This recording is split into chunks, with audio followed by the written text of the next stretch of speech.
دراسة علمية جديدة قلبت مفاهيم كتير عن حياة المصريين القدماء، وكشفت إن موضوع الأفيون ما كانش مجرد طقس ديني نادر ولا حتى استخدام على الضيق، ده كان جزء طبعا مهم جدا من الحياة اليومية عندهم. الباحثين في متحف يلبي بودي قدروا إن هم يوصلوا لدليل قوي جدا بعد طبعا ما حللوا بقايا عطرية لزجة جوه مزهرية مرمرية أثرية، وطبعا النتيجة كانت مفاجأة. المركبات اللي لقوها بتأكد وجود طبعا أفيون صريح من غير أي شك واضح. تحليل الكيميائيه طبعا طلعت مواد معروفه جدا زي مثلا المورفين وكمان النوكسابين، كل ده مواد اساسيه بتطلع من الافيون. احنا مثلا مش قدام احتمال ولا حتى تفسير، احنا قدام دليل علمي واضح بيقول ان المصري القديم كان بيتعامل مع الافيون بشكل طبيعي جدا زي ما بيتعامل مع اي ماده مستخدمه في العلاج او حتى الحياه اليوميه. الباحث الرئيسي اندرو كو قال ان النتائج دي بتاكد ان الافيون ما كانش صدفه ولا استخدام موسمي، لكنه ممارسه منتشره ومعروفه. والاهم من كل ده ان هم شايفين احتمال كبير إن أواني تانية خصوصاً اللي هي موجودة في مقبرة الملك توت عنخ آمون تكون لسه مخبية نفس الأسرار ومستنية التحليل. المزهرية اللي اتعملت عليها الدراسة أصلاً حكايتها غريبة ومميزة، عليها مثلاً 4 نقوش ب4 لغات قديمة، الأكادية والعلامية والفارسية وكمان المصرية، وده طبعاً بيدل على إن هي كانت حاجة مهمة جداً وانتقلت بين حضارات مختلفة. المزهرية دي كانت إهداء الملك زركسس الأول حاكم الإمبراطورية الإخمينية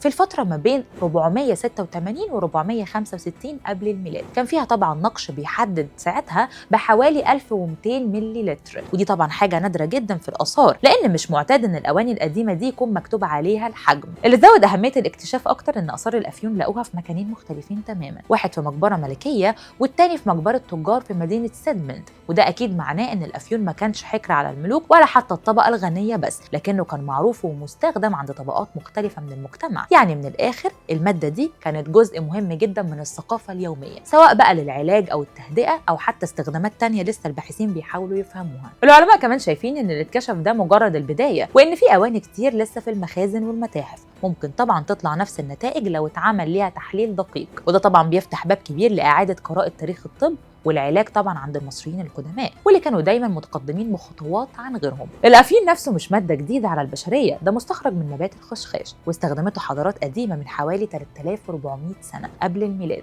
في بلاد مثلا زي الرافدين، وطبعا انتقل عبر طرق التجاره لحد ما وصل لبلاد كتير من ضمنها مصر والصين، وبعد قرون طويله بقى سبب في حروب الافيون الشهيره في القرن ال19. الاكتشاف ده بيأكد ان المصريين القدماء ما كانوش بس بنات اهرامات، لكن كمان فاهمين في الكيمياء والطب اكتر ما كنا متخيلين، ولسه التاريخ عنده أسرار كتير مخبيها تحت التراب.